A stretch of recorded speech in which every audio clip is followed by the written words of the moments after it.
Well, hello YouTube, it's me, Fortmaster, and welcome back to another Half-Bred Chaos reaction.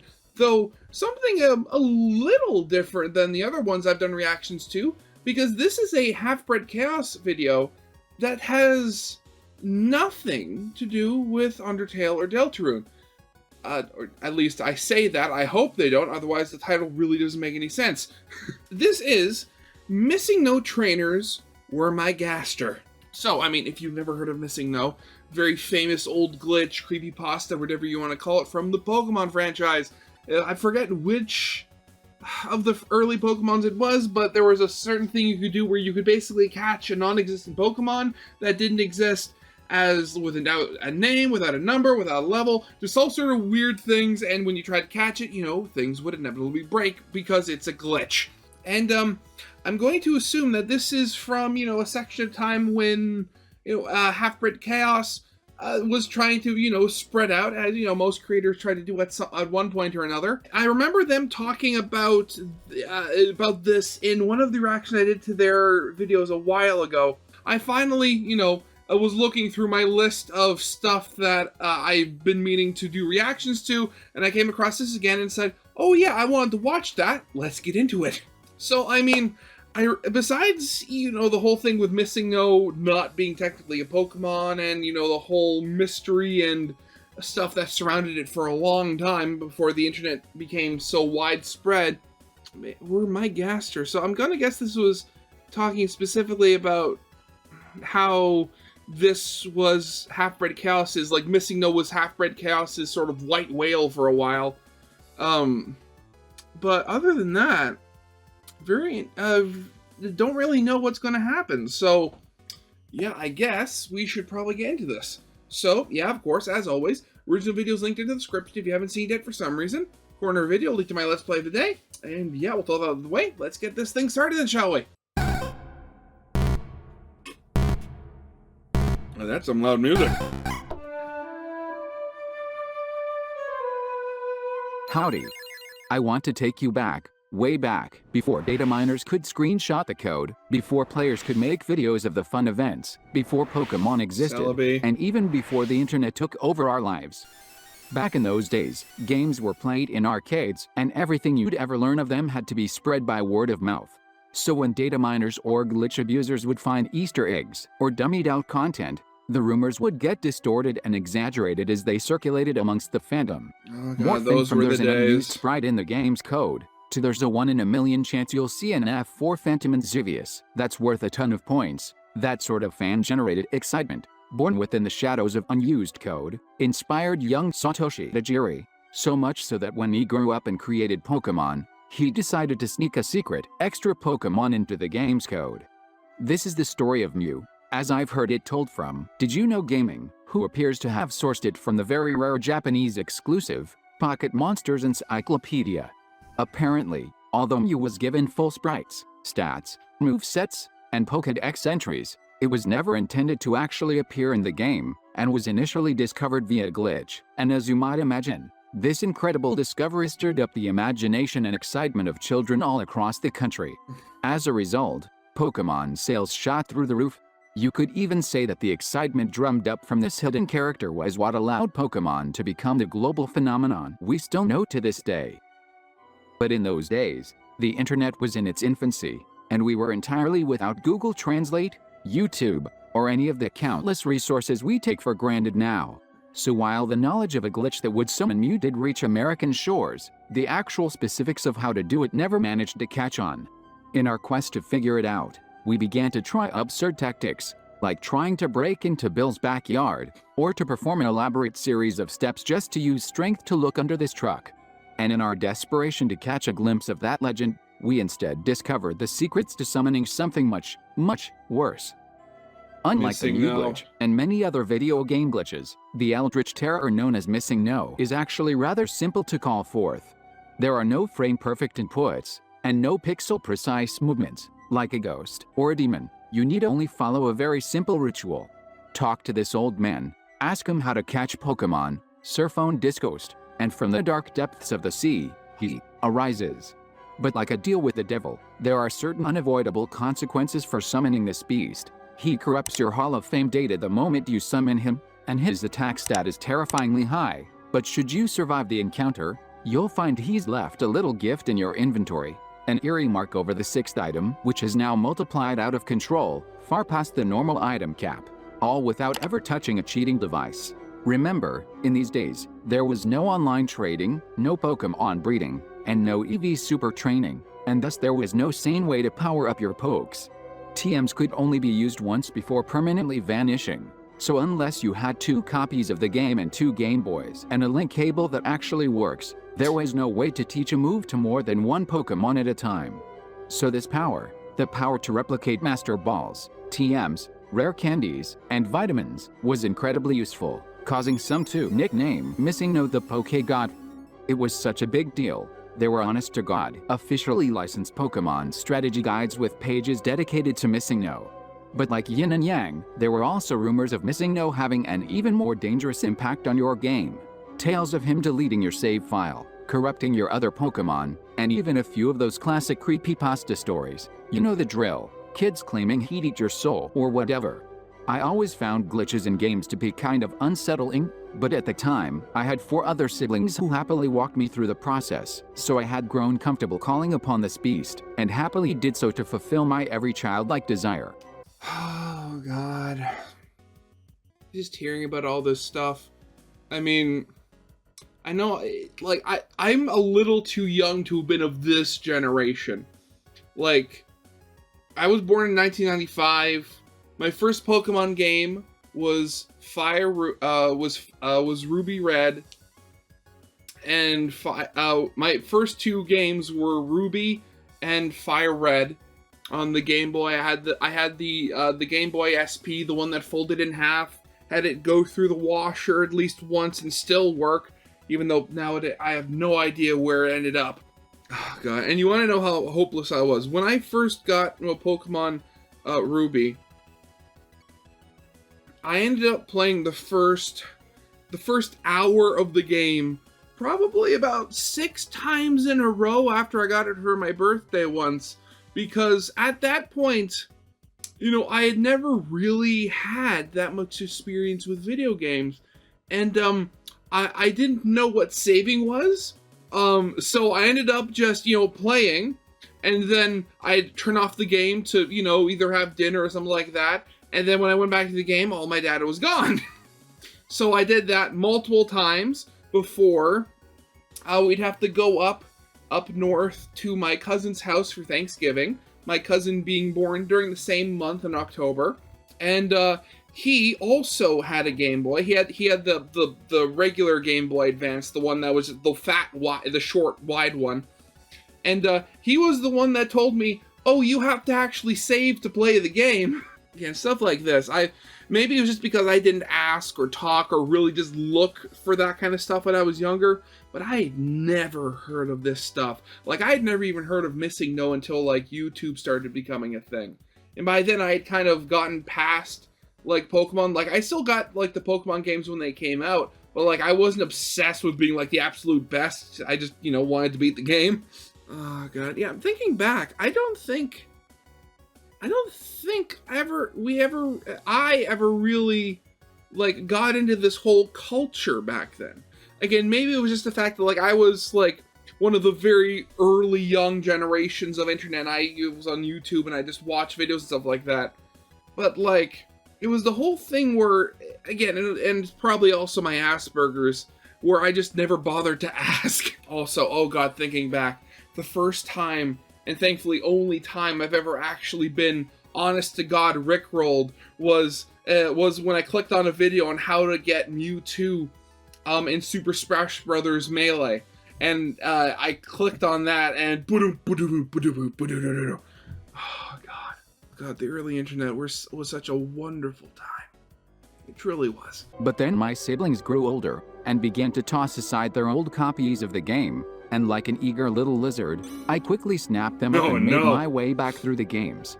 I was playing through a new save file. Oh God, that old sprite of Professor Oak, he looks like really mean in that. One day, in the middle of class like a sneaky Game Boy ninja, when I finally reached Cinnabar and began to perform the ancient ritual to summon my dark and unknowable old friend. I talked to the man, surfed up and down the coast and just about had a heart attack. Did a freaking human being just emerge out of the ocean like a wild Pokemon? This had never happened to me before. And then he released his Pokemon and oh, that's not my Missingno. I didn't know what this was. I was very terrified, so I did what I always do when I'm terrified. I grabbed a friend, and I talked about it. At first they didn't believe me, so I went home and plugged the game into the big screen so they could see what I was so afraid of. And now that we weren't in school, I could finally play it with sound and big mistake. Oh no, it's eating the music. We held each other in our fear. We each demanded the other turn off the game before whatever this thing was escaped from the fragile bounce of unreality and ate us alive. And finally I worked up the courage to flop over to the game console and turn it off. We vowed to never speak of this dark monstrosity again, and I hid the cartridge away despite the suggestions to burn it. Time began to pass, and slowly as the internet's and my tiny brain began to mature, I learned about the programming that brought about Missingno. Apparently because of the hardware limitations, the game would sometimes shuffle data around into unused spaces. So when you talk to this guy, and the game needs to temporarily display the name, Old Man, it would stuff your name into the empty space normally dedicated to describing the wild encounters. So depending on what you named yourself, you could see different wild Pokemon this way, even including Mewtwo if you named yourself Red.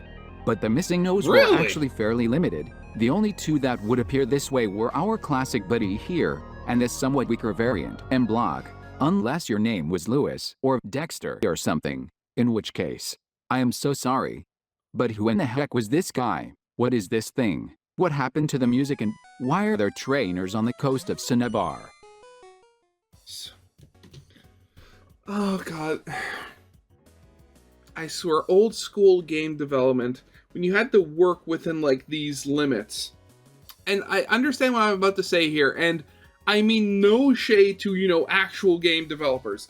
I've seen enough to know that, building a game, if you're actually going out to make a game, is very difficult, and it's a lot of hard work, a lot of long days and stuff like that.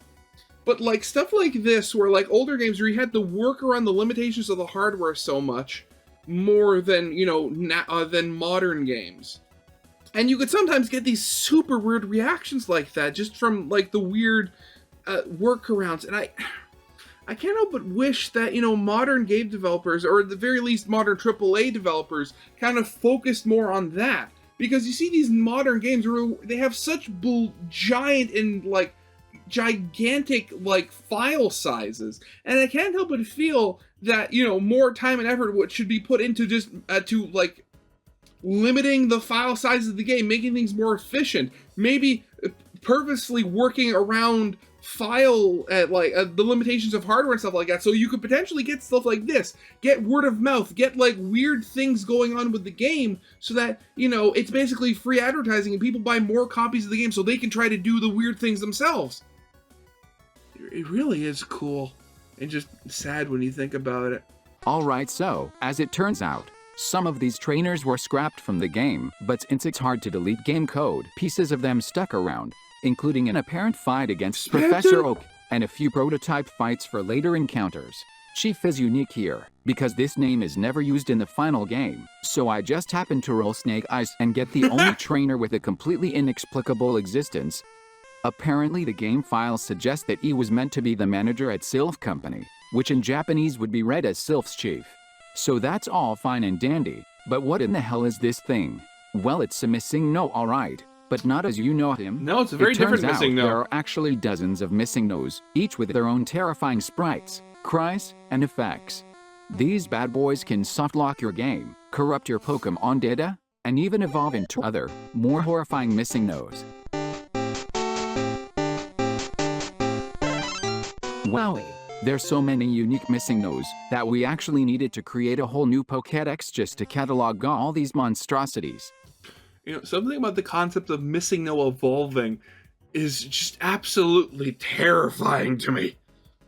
Although as much as it pains me to say this, I do not recommend you try to catch them all. I would love to do some kind of glitch deck series, explaining some of my favorites in more detail, but I'm not sure how many people would be interested in a deep dive into the most obscure aspects of a 24-year-old Pokemon game. So if you really want to prove me wrong, I'm gonna need you to like, share, and subscribe. Even trying to limit this to just Chief's party gets really confusing really fast, because glitch trainers actually have 10 different parties they can randomly select. So for simplicity's sake, let's just run through the party from my childhood, shall we? This first Missingno is named Ooh. They're unique because they can only be encountered in a trainer battle, as encountering one in the wild will freeze your game. Their cry, which you can hear right now, is a slowed down, channel reduced rendition of the rival's theme, which is very eerie if you're not prepared for it. I wonder what about them specifically makes it so that if they're in a if they're outside of a trainer battle, makes things crash. That's weird.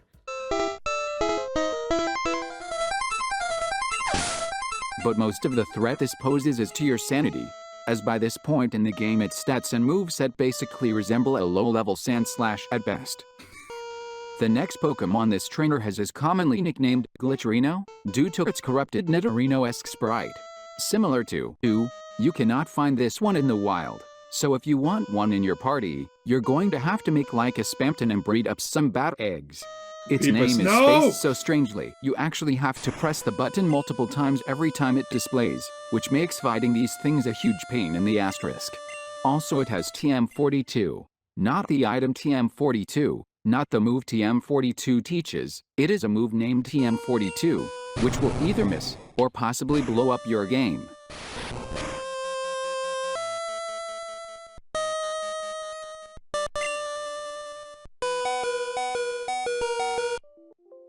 Is it trying to execute arbitrary code? Oh.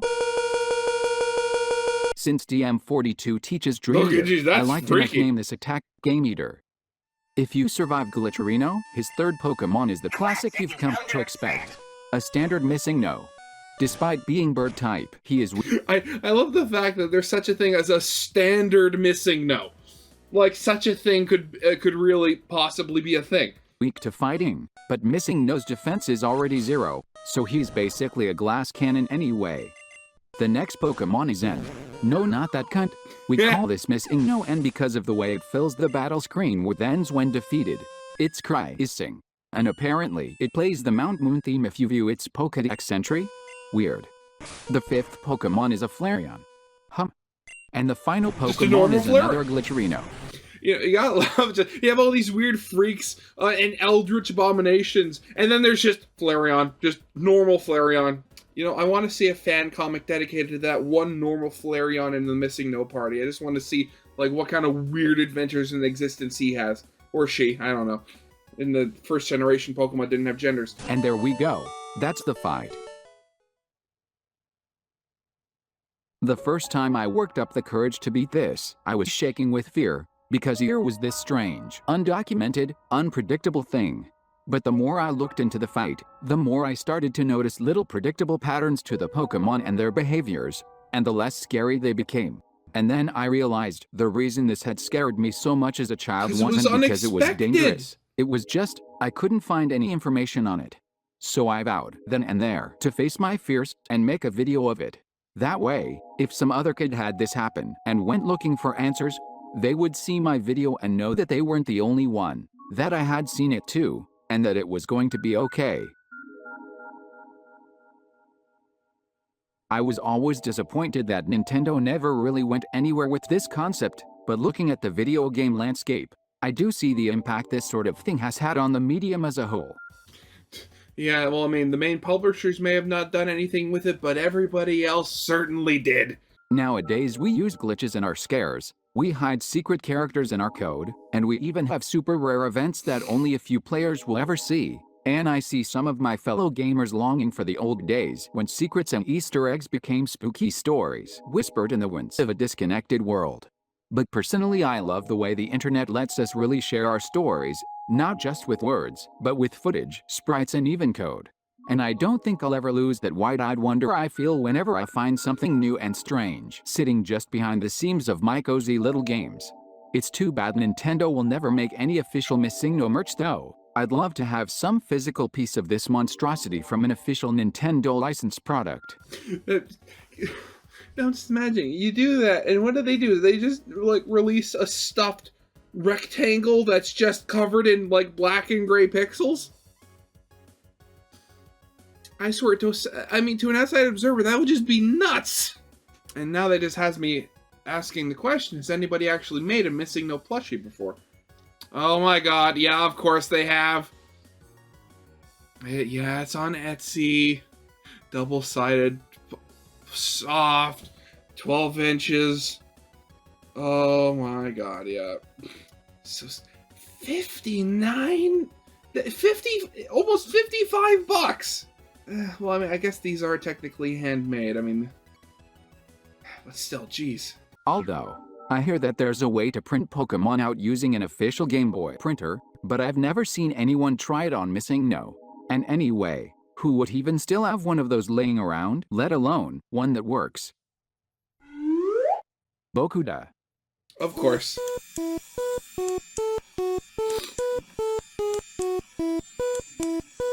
Oh god.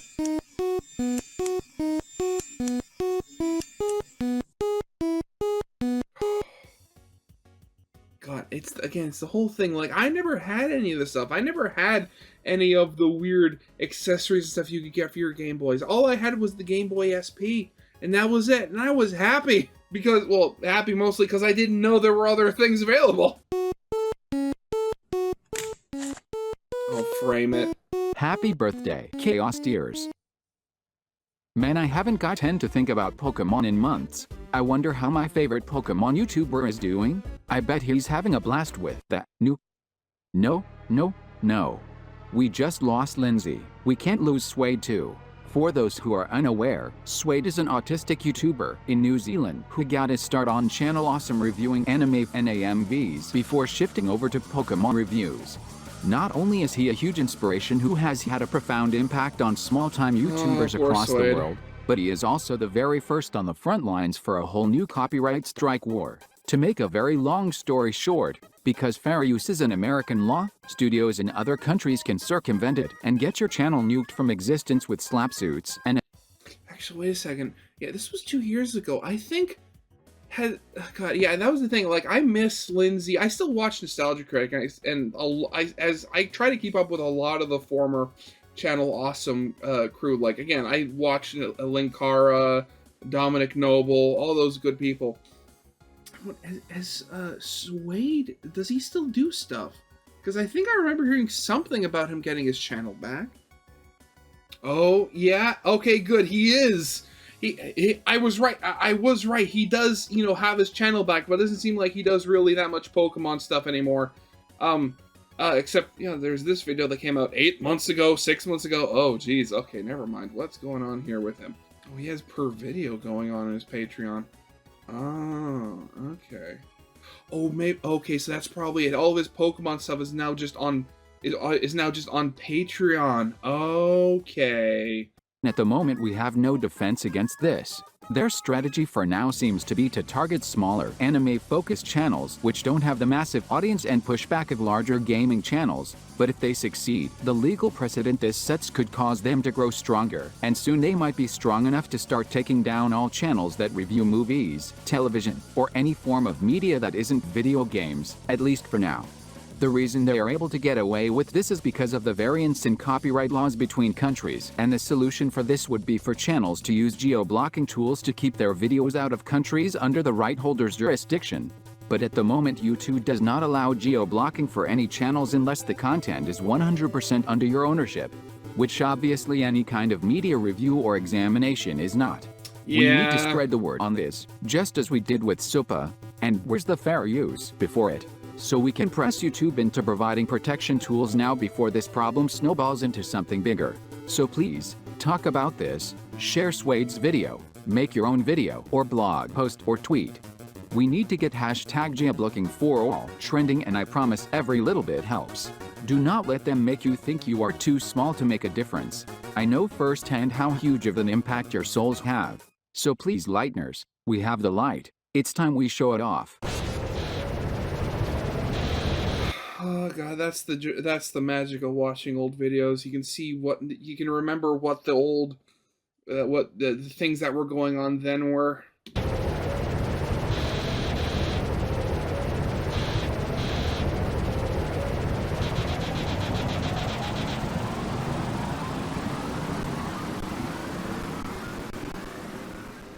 What? What's that? You want to know where I got that awesome music for the opening? Why, that was Noxido41. He does amazing musical commissions, which you can check out here. I felt kinda bad that I had to talk over such an epic piece, so I'm just gonna play the full thing for the credits. Oh. Alright, I gotta go. Thank you all for the support. Bye. Oh, is that the end of the... Oh, this is just the music now. Okay. Okay, well, I mean, I'm not... I mean, the music... I mean, I listened to that. It is very well made. But I'm not going to leave that into the reaction, because that really doesn't play into anything, unfortunately. But I swear... Again, just going back... I know Bread said that they like how things are, and, you know, I guess it's a case of, you know, the grass is always greener on the other side. And, you know, would I be saying the same thing if I really was able to travel back to that point or change things how they were now? But God, I mean, just how gaming culture as a whole has just changed. And even for someone like me, where, like, especially when I was younger, really didn't interact with gaming culture really that all, and only kind of learned how things were, like, retroactively as I got older and started watching things. Oh god, stuff like this, the big gaming shows like E3. God, I wish I had been able to just go to one of those, to one E3 in its prime. But what you gonna do? Time only ever moves forward. So, I guess with all that out of the way, of course, as always, original videos linked in the description if you haven't seen it for some reason. Corner video, link to my Let's Play of the day. And yeah, with all that out of the way, I hope you guys liked. If you did, leave a like, subscribe if you have not, and I'll see you guys next time. Goodbye.